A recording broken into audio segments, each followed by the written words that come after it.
There's a saying that says when life throws lemons your way, you best be ready to make lemonades. There's going to be a lot of lemonades because it's not a matter of if, but when life is going to be doing that, because every single one of us, we have the moment of lemons. Well, like maybe strawberries every now and then, maybe bananas, maybe pears, just as a figure of speech, but for sure, lemons are coming. And I have reason to believe that what makes life interesting, and that's my take, what makes life interesting, it's not so much of the sweetness that's going on, but it's how we deal with the lemons that life throws at us. This is the Navigate with myself, JT Tebehari, on Focus Media SA. If you're just joining me for the very first time, much appreciated if you can just do me one little favor and going to that subscription button, do subscribe. I know sometimes it can be tedious to have to go and sign in on your Gmail account, but if you do so, please, I'll appreciate it a lot. And don't forget to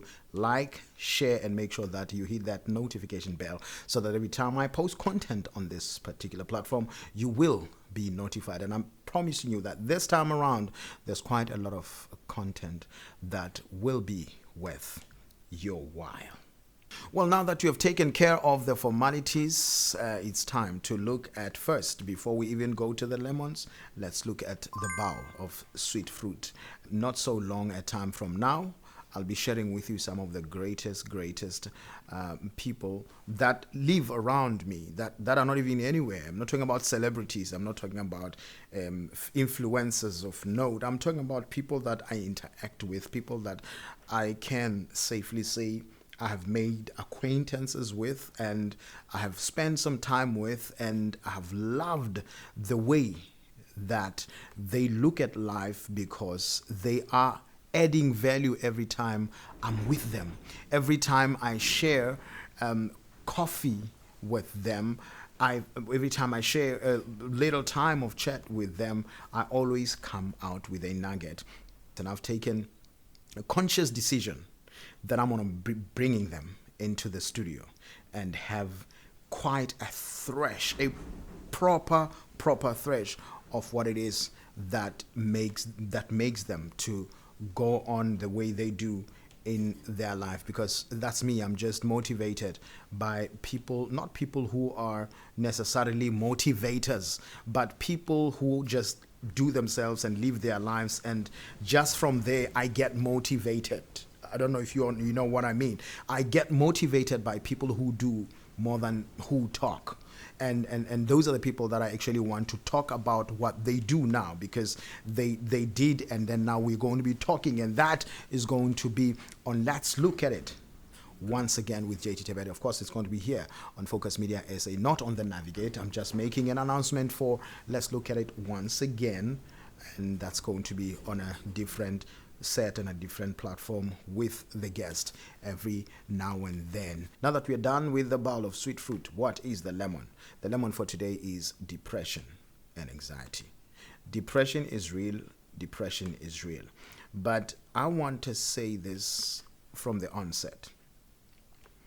Depression does not have to end in giving up on life. It doesn't have to. I have been there. I know what it feels like. I know what it can pull you towards. And it becomes worse when you are going through depression and you still have people that continue to seemingly enjoy to inflict pain and havoc in your life. That is the worst thing that could actually happen to anyone. But even in the midst of that, there is no amount of depression that should and that can justify totally giving up on life.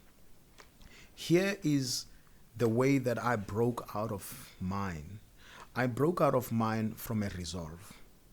And I want, if you know anybody, maybe it's yourself, that is probably teetering on the brink of depression, or even already in that space.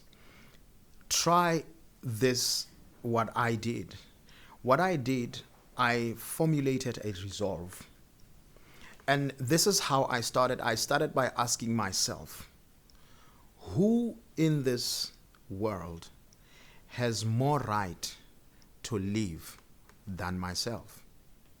I asked myself, who in this world has more right to have their life not easy, but at the very least manageable, in a sense that they get to be participative in their lives without just looking at their life just going on like a stream that is controlled by what he doesn't even know.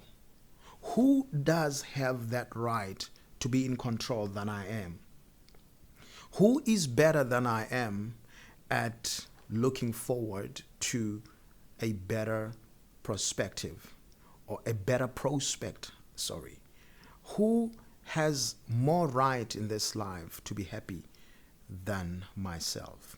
And when I asked myself these questions, my intention, and underline the word intention, it is the intention, it is the motive of the heart that makes all the difference in the world. My intention was not to find the negative, but my intention was to find the positive. And the positive was this: I wanted to find the one thing that agrees with me to say that no one deserves to live this life in a manageable manner than I do. And if that is true, then what is it going to take for me to begin to practically live the way I want to live? And I've realized that if I depend on the hope that things will be better, it is good, but it is not good enough. Because I have to move from just having the hope that will be better to a place where I actively become involved in making things to be better for myself. And guess what?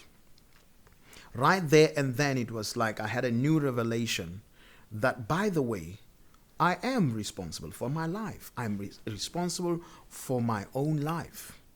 And so that I felt that I'm responsible for my life was not an offense, because sometimes when you say you are responsible for your own life, to some people it is like it's an offense. It's like you are saying no, I don't care about you. No, I don't care about what you're going through. See to finish. Sort yourself out.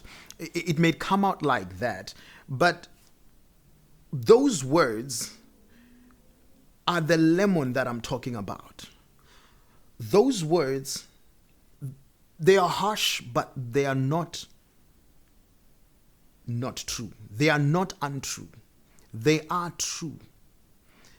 You are responsible for your life. I'm responsible for my life. Now, the attitude here is where we become more intense.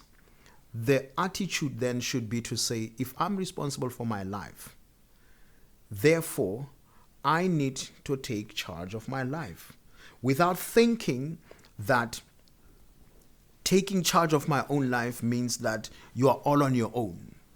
You know, when the person says you are on your own, it's like we're throwing in the towel. No, it's a fact.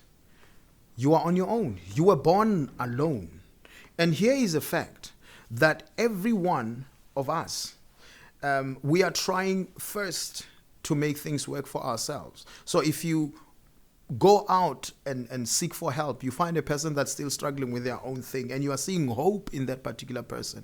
Now, if your strength of attitude is not such that you are able to deal with rejection, and I'm going to talk about rejection again and underline to say again, rejection is a natural phenomenon in life. It is not necessarily a bad thing. Sometimes I have been rejected and found later that the rejection was the best thing in my life. The attitude, the strength of attitude, that's where it comes in. Rejection, sometimes it's the best thing that can ever happen to you. Sometimes the inability for people to help you can become the best thing in your life. Here is an example, and it's not always true, but More often than not, you have heard that once you ask help from people, you become eternally indebted to them, as though you can never make your decisions in your own life ever again, because then they will be expecting you to incorporate them in your decision, because at some point they helped you. So therefore, this is a blank check they can always come and claim. And I'm not even talking about that as it were right now, but what I'm saying is being able to manage rejection. It's something that we must begin to think more intensely about. Being able to manage the truths of life in the harshest of manner is the one thing that may actually be the difference between life and death. Being able to expect and have a room for disappointment and have a room for the harshest of treatment sometimes. It's something that actually sharpens your core and sharpens your will and zeal to make your life to be better. And you will realize this is the kind of thing that not even a book can explain to you, but you will realize that every negative experience in your life actually makes you a better person in the future. Once you get successful in the things that you are aspiring for, you will be able to know another person. You will be able to understand another person's pain. You will be able to be compassionate because you yourself has experienced that, and you know what it feels like to be rejected. So all of these things are the lemons in life, but they are capable of being turned into lemonades. So whatever it is that you're going through, take a resolve, stand up, and make steps, make strides towards where you want to go. Concentrate, focus, and stay disciplined in your course. There is no situation that is impermeable. I'm JT Tebehadi. Of course, this is the Navigate. Please do subscribe to our channel if you have not done so, and if you're joining us for the very first time, thank you ever so much for doing so. Those that are returning subscribers, thank you ever so much for continuing to do so. Please look forward to some more content on this, the Navigate, my personal space with JT Tebehadi. God bless.